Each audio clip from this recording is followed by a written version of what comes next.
யானை பார்த்தீங்கன்னா நம்ம தோட்டத்துக்குள்ளே பூந்து கிட்டத்தட்ட ஒரு 60 வாழை மரம் நாசம் பண்ணிட்டு போயிடுச்சு.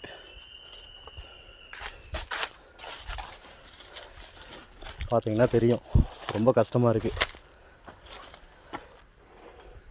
இதுதான் விவசாயிகளோட வாழ்க்கை. இங்கே பார்த்தீங்கன்னா தெரியும், எல்லாத்தையும் சாப்பிட்டு சாணி போட்டு போயிடுச்சு. ஈரமாக தான் இருக்குது. எனக்கு தெரிஞ்சு காலையில் ஒரு 4 மணி 5 மணிக்கு வந்திருக்கும்.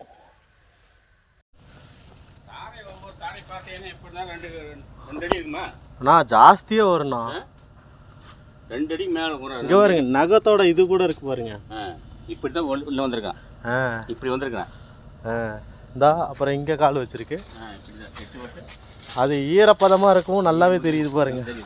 இந்தா முறிச்சிருச்சு பாருங்க. இது வாழை வாழை முடிச்சுன்னா 20 வாழை பக்கம் போயிடுச்சு. ஆமாம். இதெல்லாம் என்ன நல்லா கால் உள்ள இறங்கி உள்ள ஈரமாக இருக்கு. ஈரமாக இருக்குது, நல்லா இறங்கிடுச்சு. இந்த பாகுபலி தான் கன்ஃபார்மாக. பழைய பழைய தாரை. இது பழசு, ஃபஸ்ட்டு வந்தப்போ. ஆமாம். இப்போ வந்து இங்கே முடிச்சு போட்டு போயிட்டான். இதில் இறங்கிடுச்சு. இங்கே இறங்கிடுச்சு. போன் ட்ரிப் வந்து இறங்குறது அங்கே இறங்கிடுச்சு. அங்கே லாஸ்ட்டில் போன் ட்ரிப் வந்தது.